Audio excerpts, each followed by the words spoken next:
This week on Jerusalem Dateline, Egypt strikes back. President al-Sisi's quick and forceful response after ISIS beheads 21 Coptic Christians in Libya. Plus, a double game. What Egypt has to say about the Obama administration's war on terror. And a safe haven. Christians find refuge in Israel.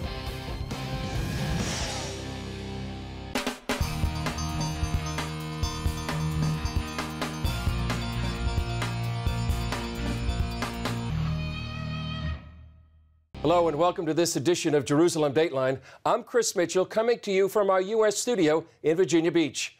After the brutal butchers of ISIS beheaded 21 Egyptian Christians, Egypt struck back quickly, launching airstrikes against the Islamic terrorists in Libya. Meanwhile, the U.S. Congress is debating how the United States will take on the Islamic radicals. Mark Martin has that story. Egyptian warplanes struck ISIS targets in Libya Monday, just hours after the extremist group released the horrific video showing a mass beheading of 21 Christian hostages. The Egyptian government and the Coptic Church both say it's authentic. The militants claim loyalty to ISIS and identify themselves as the Tripoli province of the Islamic State group. The killings raised concerns the Islamic militant group, which controls about a third of Syria and Iraq, has now established a direct affiliate in North Africa, less than 500 miles from the southern tip of Italy. One of the militants in the video, speaking English, makes direct reference to that possibility, saying the group now plans to, quote, conquer Rome. Relatives and friends of the hostages say they were targeted because they were Christians and voted for Egyptian President Abdel Fattah el-Sisi, a former army chief. Abanub Ishaq is a colleague of the Egyptian Coptic Christian hostages in Libya. He said they are targeting us because we voted for el-Sisi and because we are Christians. In Libya, they say that the Christians are the sons of el-Sisi and are targeting us for that matter. If only Christians voted for el-Sisi, he wouldn't have won the elections. Egyptian President el-Sisi declared, Egypt reserves the right to respond at the proper time and in the appropriate style in retaliation for those inhuman criminal killers. CBN News reporter George Thomas is in Nigeria and spoke about how the threat of ISIS is spreading into different countries. Like ISIS, like Al-Qaeda, Al-Shabaab in Somalia, Boko Haram in Nigeria, the Al-Qaeda in the Maghreb, these groups find locations, ungoverned, undergoverned areas, and that's where they thrive. This latest ISIS atrocity comes as Congress debates President Obama's war powers request to take on ISIS, with many Republicans saying the president's move is not strong enough to truly battle ISIS, which is expanding its influence beyond Iraq and Syria. And the former Obama defense secretary warned that ISIS is a threat beyond the Middle East. We're dealing with an enemy that has strong command and control, and we're dealing with an enemy that is well armed. ISIS is a whole new chapter in terms of the terrorist threat to that area and to our country. Mark Martin, CBN News. Egypt is now on the front line of the battle against ISIS, and some of its leaders are making new accusations about the Obama administration's war on terror. They say the U.S. campaign is a double game, fighting terrorists abroad while meeting them at home. This White House meeting between President Obama and Muslim leaders sent shockwaves through the Middle East, specifically in Israel and Egypt. The cause of the uproar, of the 14 leaders attending, at least 3 represented groups were founded by or tied to the Muslim Brotherhood. One is an active lobbyist trying to convince the U.S. to remove Hamas and Hezbollah from the terror group list and put Israel on it. One photo showed a Muslim leader giving the Muslim Brotherhood salute in front of the State Department seal. President Obama has a weakness toward the Muslim Brothers? Founded in Egypt in 1928, the Muslim Brotherhood spawned many terrorist organizations, including Al-Qaeda and Hamas. The organization is now outlawed in Egypt, but the White House refuses to designate the group as a terrorist entity. Organizations like Al-Qaeda, ISIS, Boko Haram, and all the others, they base their behavior on the teachings of the Muslim Brothers. Between the White House and State Department meetings, the Muslim Brotherhood issued this declaration. It is incumbent upon everyone to be aware that we are in a process of a new phase, where we summon what is latent, our strength, where we recall the meanings of jihad and prepare ourselves, our wives, our sons, our daughters, and whoever marched on our path to a long, uncompromising fight, and during this stage, we ask for martyrdom. Former Israeli ambassador to Egypt Zvi Mazel says the call for jihad points to the West, especially the U.S.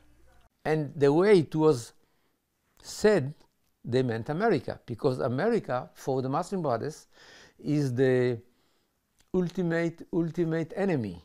Why? Not because it's America, because America is the symbol of democracy, and democracy is a total contradiction to Islam. Egypt, a strategic U.S. ally, condemned the Washington meetings.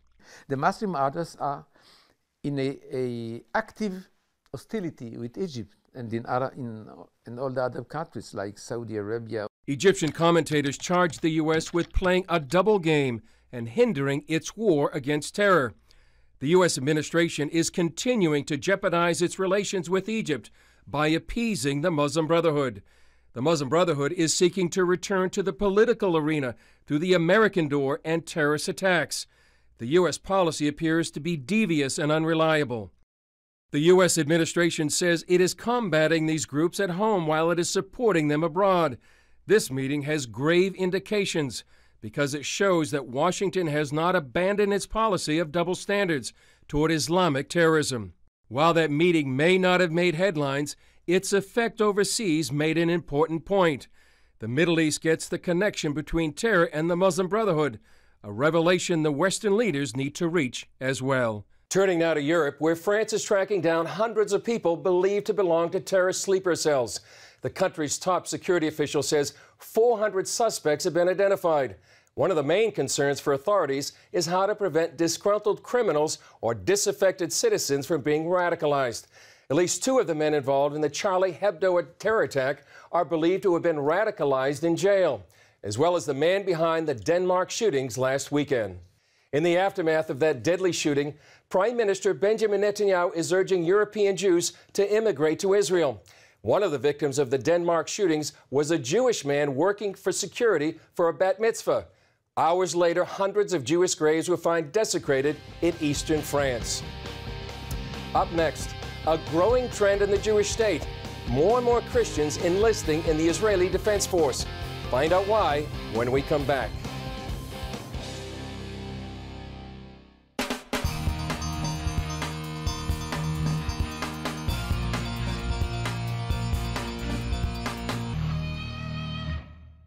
Christians across the Middle East are fleeing Muslim persecution, but one country is providing a safe haven for Christians. It's Israel.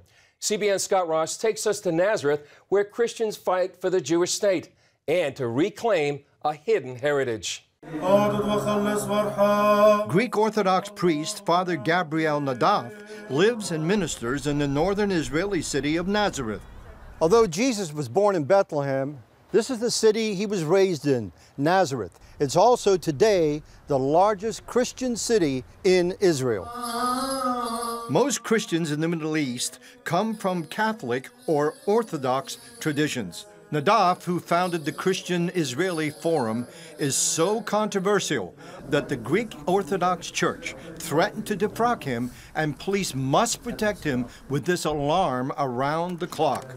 Despite all the threats and the incitement against me, I will not turn back from my way, or I'll die, or there will be more of this way. If I don't die, I'll continue to the end. If God is for you, who can be against you? Nadav's offense? Saying he's not an Arab, reclaiming his Aramean heritage, and encouraging young Christians to integrate into Israeli society.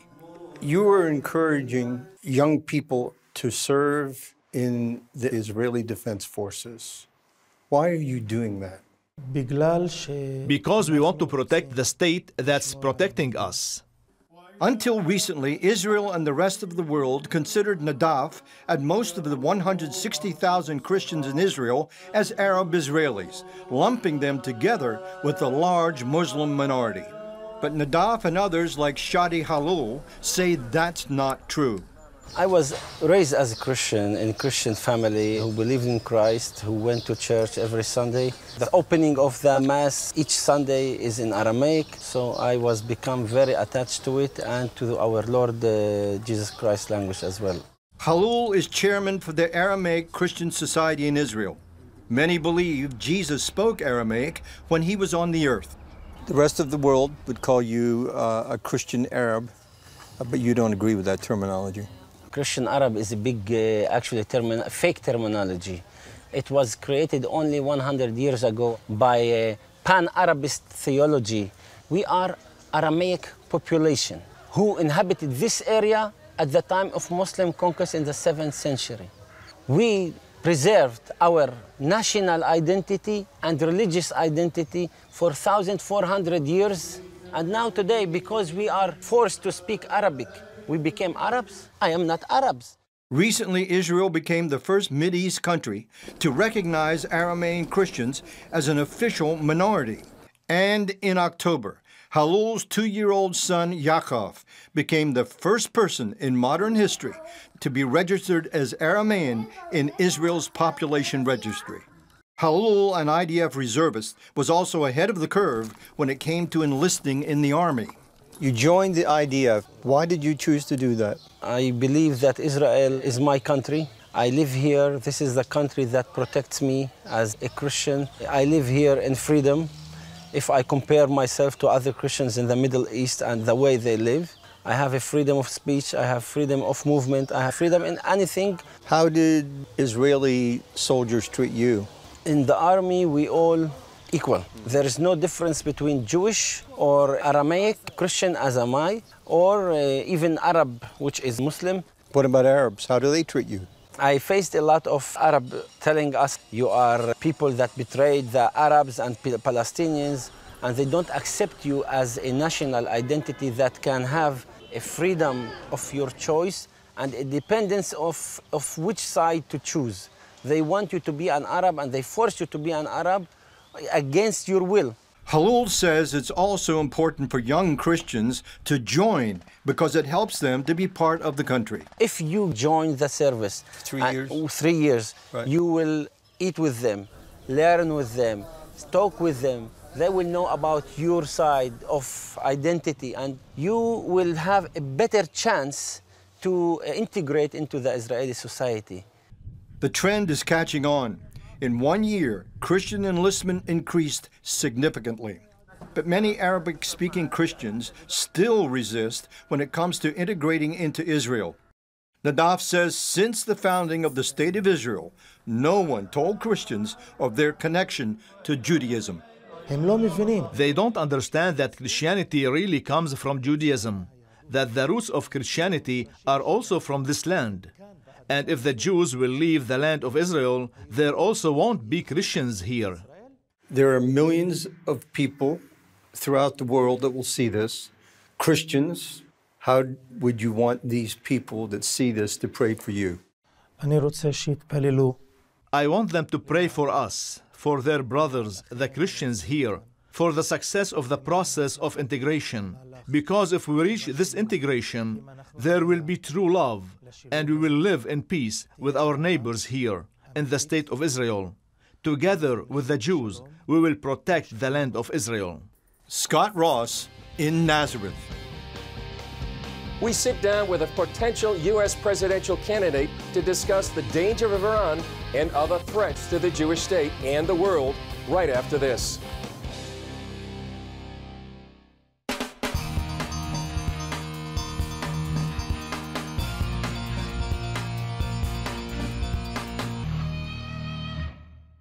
Israeli Prime Minister Benjamin Netanyahu says it's his sacred duty to speak to a joint session of Congress about the dangers of a bad deal with Iran. Speaking to American Jewish leaders meeting in Jerusalem, Netanyahu called Iran's pursuit of nuclear weapons, quote, the most urgent security concern facing the world. The U.S. and other international players are negotiating with Iran over its nuclear program. Netanyahu has been at odds with the White House and the Israeli left wing for weeks over the invitation to address the U.S. Congress. His opponents charge the speech is politically motivated because it comes just 2 weeks before Israeli general elections. But Netanyahu responded to the criticism with 3 questions, saying the very survival of his country is at stake. Why Congress? Why Washington? Why now? Because of the grave dangers posed by the deal that is on the table right now. I don't see this issue in partisan terms. The survival of Israel is not a partisan issue. It concerns everyone. Netanyahu is set to speak to Congress on March 3rd. Former governor and presumptive U.S. presidential candidate Mike Huckabee sat down with Jerusalem Dateline and discussed a wide variety of issues, from Iran to Benjamin Netanyahu's upcoming speech to the U.S. Congress. Well, Governor, thanks for joining us once again. Great to be with you, Chris. Yeah. You were talking earlier about Iran and comparing it to something you used to experience as a kid in our southern Arkansas. What was that analogy? Rattlesnakes. You know, when you're dealing with rattlesnakes, you don't try to figure out why the rattlesnake is going to bite you. You don't try to reason with the rattlesnake. You don't pet the rattlesnake. You don't feed him. You don't accommodate him. You realize that if the rattlesnake gets his way, he's going to bite you. He'll bite you because that's his nature, and nothing's going to change his nature. We're naive if we think that somehow Iran can be tamed, because their government cannot be tamed. Their government has denied the Holocaust. Their government has threatened, even from the podium of the United Nations, that they would destroy Israel and wipe it off the face of the earth. They have abused their own people. They've shot women in the streets who dared oppose them and wanted to bring a vote to the people. These are people who believe that it is their duty, and they believe charged by God, to kill everybody who doesn't agree with their radical form of their religion. That's an irrational, unreasonable worldview. Iran obviously poses a major existential threat to Israel, but you say that it also represents a threat to America. What do you say to Americans about that? A lot of Americans don't understand that Israel is simply the canary in the coal mine. And in the old days, in the coal mines in America, the miners would take a canary into the coal mine with them. Birds are very sensitive to any toxic gas. And so if they took the canary down in the coal mine and the canary died, they only have minutes to get out. That means that their lungs are a little more capable than the bird, but they're going to die, because that means that there is noxious gases in that coal mine, and the death of the canary means that theirs is imminent. When I say that Israel is the canary in the coal mine, whatever happens to Israel is the warm-up act for what's intended for the United States. I mean, the Iranians are the ones who said, Israel is the little Satan, but America is the big Satan. How do we not see that? How do we not understand that the ultimate target is not Israel? What happens to Israel is truly the canary in the coal mine for what's next for us. And what would you say about the upcoming deadline for the Iran nuclear negotiations with P5+1, including the U.S., I guess that comes up on March 24th? Iran's never been trustworthy in any of its dealings. I don't know why we would suddenly think that they would have a road to Damascus experience. The only road to Damascus they've taken is to supply weaponry and arms to Hezbollah and Hamas. There's never been some awakening that, oh, we want to play nice now. We're not going to abuse people. We're not going to fund terrorism. This is what they do. There's a lot of controversy, as you know, both in Israel and in the United States about the upcoming speech by Prime Minister Benjamin Netanyahu. What's your position on his speech? Well, of course he should make it, because the American people need to hear what he has to say. His perspective is a very important one, because Israel is very close to the geographical threat that Iran would hold, and even to the existential threat that they've clearly articulated. What's important is that we stand with our ally, let the whole world know that we're shoulder to shoulder. We stand for freedom. We stand for the same things. While the Prime Minister's here, let's have him over to the White House for a chat. We'll have lunch. We'll let the whole world see that there are bigger things than whatever personality conflicts there may be. And that's what I think should have happened. Governor, thank you very much for your time. Thank you, Chris. Appreciate it. Tasked with giving away millions of dollars each year, the legacy of a wealthy grandmother to the world.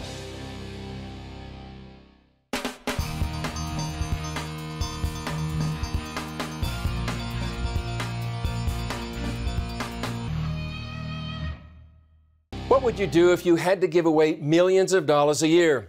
That's what one young seminary student had to decide when his wealthy grandmother passed away.